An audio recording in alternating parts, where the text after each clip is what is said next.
to lecture number 2 of Unit 5. Talking about the heart. So we're back to talking about the cardiovascular system. Our cardiovascular system, for a refresher, it includes the heart, our blood vessels, and we haven't talked about those yet. But the third component, we have our blood, where we have our white blood cells and our red blood cells and all that wonderful stuff. Our heart is our main muscle responsible for pumping our blood. We can kind of call blood deoxygenated and oxygenated based on whether or not it has oxygen, obviously. Although I'll talk about this here more in a few weeks, I don't really necessarily like the term deoxygenated, because when you say deoxygenated, it really kind of implies, at least to me anyway, that that blood has no oxygen in it whatsoever, which is not the case. Because we're not pulling all oxygen out of the blood as it travels through our body and returns back to our heart. It's just right now like pulling out like 25% of the oxygen. And when we're in like a maximal exercise state, we're still only pulling out like 75% of the oxygen. So it's not as oxygen rich. It might be more oxygen poor. So I kind of like that a lot better, but whatever.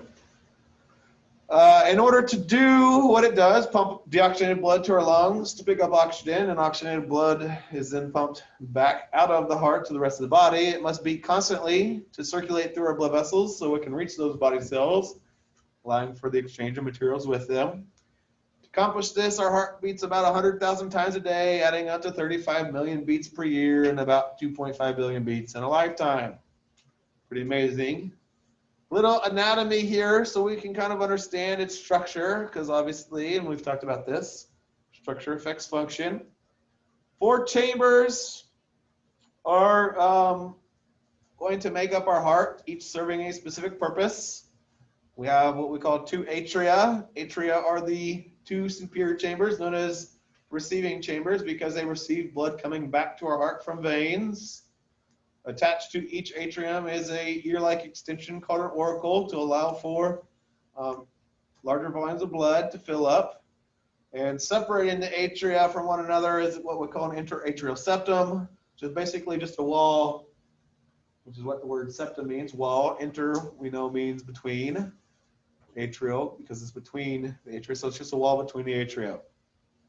And then the ventricles are the 2 lower chambers, known as pumping chambers, because they push blood out into large networks of blood vessels, either to go to our lungs for the right ventricle or out to our systemic circulation for the left ventricle. Between them is an interventricular septum, same thing as the interatrial septum, except it's a bigger wall between, in this case, the ventricles. And then associated with both ventricles are little ridges internally called trabeculae carneae that aid with the blood propulsion and speeding up its pumping out.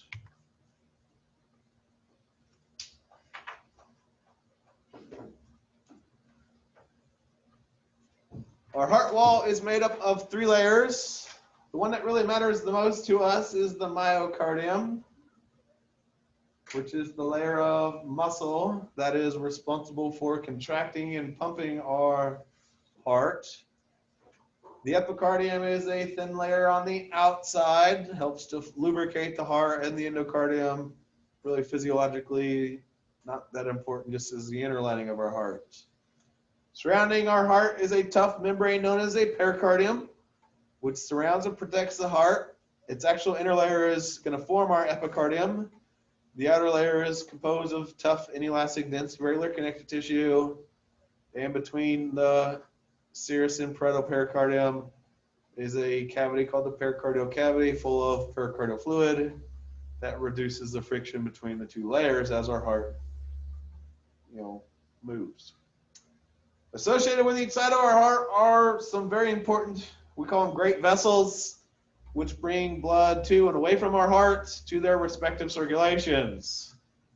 Now, we'll talk more about veins, capillaries, and arteries, but those are kind of the three categories of blood vessels. Normally, we describe veins as blood vessels that bring blood back to the heart. That's described as deoxygenated blood. And arteries are blood vessels, think arteries away, carry blood away from the heart, and typically arteries carry oxygenated blood. But I use the words typically because we actually see some exceptions to that rule here with these two, what we call the pulmonary arteries and pulmonary veins. But first, let's talk about the two vena cavas. These are both veins. The superior vena cava is what's going to bring blood back to your right atrium from above the heart. So your upper arm, not your upper arms, but your arms, your chest above the heart, shoulders, and head and neck. Anything above your heart. Anything below your heart is going to be brought back by way of your inferior vena cava to the right atrium. Okay. Both of these, as I said, are veins, so they're carrying deoxygenated blood. The pulmonary arteries, which begin as a structure called the pulmonary trunk, which, if I go back to this page here, here's the trunk coming up out of the heart. Okay. The forks that you can see, here's one, here's another one that's disappeared in behind this, what we call the aorta. Those are the pulmonary arteries. Okay. The pulmonary arteries take blood from our right ventricles and pump them into our pulmonary circulation. Pulmonary always refers to lungs. So these are carrying blood into your lungs for gas exchange to occur. And this is why they're the only arteries in our body that carry deoxygenated blood. Whereas the pulmonary veins are the veins that bring blood back to our hearts, blood that's picked up oxygen, and thus is the only set of veins that carry oxygenated blood. That big vessel I pointed to on that front page was the aorta, as I mentioned. This is the primary artery for what we call our systemic circulation. In other words, blood that flows to everything aside from your lungs. This is, think of it like a garden hose in size.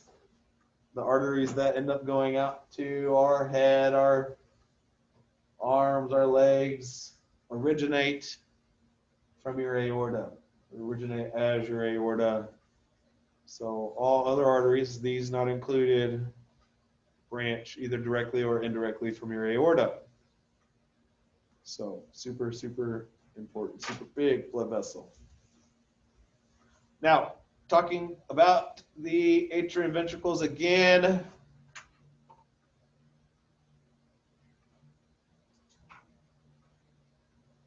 Comparing the thickness of their myocardium, the muscle layer, varies according to each chamber's functions.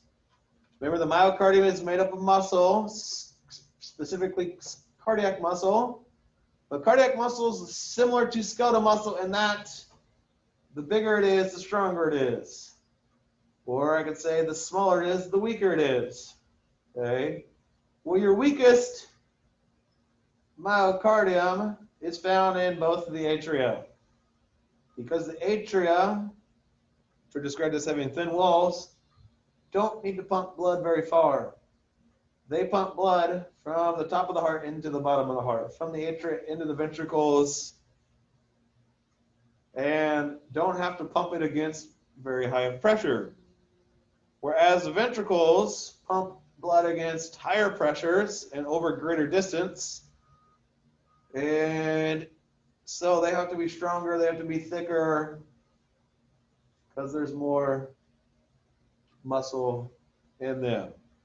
Okay, although the right and left ventricles act as separate pumps, they simultaneously eject equal volumes of blood, and they also differ in their size and strength, which is illustrated here at the bottom of the page on the left side there, which is a transverse section. So we've cut across horizontally through the heart to show the left ventricle versus the right ventricle. Look at the size differential in the left ventricle compared to right ventricle. Right ventricle is a lot thinner, it's a lot weaker, and it pumps deoxygenated blood into our pulmonary circulation. Notice here it's colored blue. Blue always denotes deoxygenated blood, blood that's carried by those pulmonary arteries to our lungs to exchange oxygen and carbon dioxide. O2 enters the blood, CO2 leaves the blood. We then bring the blood back to our left side so that our left ventricle can pump blood to everywhere else in the body. Since our heart is located so close to our lungs, our right ventricle doesn't really have to pump blood very far away, does it? Okay. Our resistance to flow is really low because the amount of pressure our right ventricle faces is low. Okay. Pressure and resistance go hand in hand. If resistance is high, pressure is high. Okay. And our left ventricle is subjected to high pressures, and that means resistance is high or large, as it states here. And that's why our left ventricle has to be much thicker and stronger, about 4 times as thick as the right ventricle. Even though it pumps the same amount of blood, it works a lot harder. And that's because it's pumping blood all the way out to the tips of your fingers, tips of your toes, top of your head, against the force of gravity in some cases, like if you are standing up and you have your arms raised. We still have to get that blood out to those places like the tips of our fingers for gas exchange to occur in our systemic circulation. In other words, this time we're unloading oxygen into the tissues and loading up CO2. Our left side pumps blood through an estimated 75,000 miles of blood vessels. Think about how crazy that is. In other words, that's about 3 times around the Earth's equator. Think about that. That's the amount of blood vessels we have in our body. Pretty amazing. Now, you won't see most of those if you just crack us open, because majority of those are microscopic capillaries that you'd have to use a microscope to see.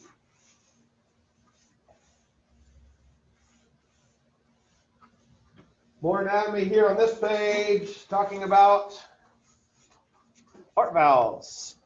As each chamber of the heart contracts, it pushes a volume of blood into either a ventricle or out of the heart into an artery. We have 4 valves that open and close in response to pressure changes as our heart contracts and relaxes. Each of those helps ensure blood flow is only one directional, preventing retrograde, which is just a fancy word for backwards flow, ensuring that blood is only going to go where it's supposed to go, either out of the heart or into a ventricle. And the 4 valves can be classified into 2 categories. There are 2 what we call AV valves. AV is short for atrioventricular valves, known that because they're between the atria and the ventricles. The right atrium and the right ventricle, between them is what we call the tricuspid valve. Tricuspid valve is also just known as a right atrioventricular valve or right AV valve. I usually call it the tricuspid because that's the way I learned it. It's called that because it's got 3 little flaps. And what does tri mean? 3 cusps. Okay. Whereas the bicuspid is located between the left ventricle and the left atrium. Another term for the bicuspid is mitral or left AV valve. I usually call it the bicuspid, and bi means 2. Now, over here on the right, we show that attached to the bicuspid. We can see the same thing for the tricuspid, though. For both AV valves, associated with them are little string-like, and they actually look like little tendons called chordae tendineae, and at the bottom of the ventricles are muscles called papillary muscles that those attach to prevent the valves from flipping inside out or backwards, and opening up, which would allow blood to go back up into the atria when our ventricles contract. So once again, preventing retrograde or backflow. The other two valves are called semilunar valves, located in the outflow tract or exit point of each ventricle, preventing blood from flowing back into the ventricles when they're relaxed, what we call ventricular diastole. There's a pulmonary valve located between the right ventricle and the pulmonary trunk. The aortic valve is located between the left ventricle and the aorta. Now, these terms diastole and systole will be discussed more in later parts of this lecture. You may have seen these terms before, or maybe something similar to them. Instead of systole, diastole, you maybe have seen systolic, diastolic. What am I talking about when I say those terms? Blood pressure. Okay. When you get your blood pressure read, how do they say it? 120 over whatever, right? They're giving you two numbers. They're giving you a number when your heart is in systole. That's the higher number. They're also giving you a lower number when your heart is in diastole. We'll get into all that later in the lecture. Here in this illustration, it shows those valves and how they're working, kind of an internal view here. This is the right atrium here. Here's the left atrium, right ventricle, left ventricle.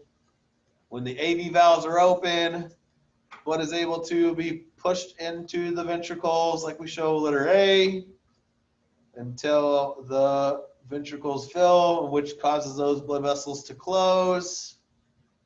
Not blood vessels, but heart valves, I should say. At this point, not only are those valves closed, but also the semilunar valves, like this one here, we can show, we only see actually just because of the view.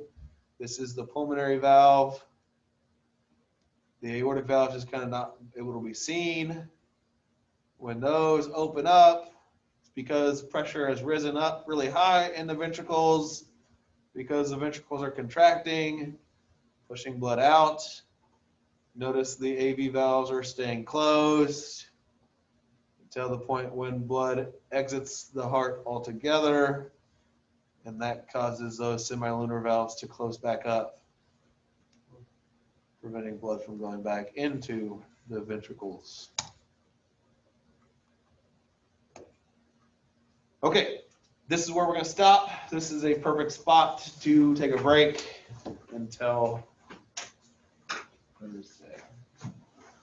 Got really kind of the anatomy out of the way so that we can really move on into physiology for here on out.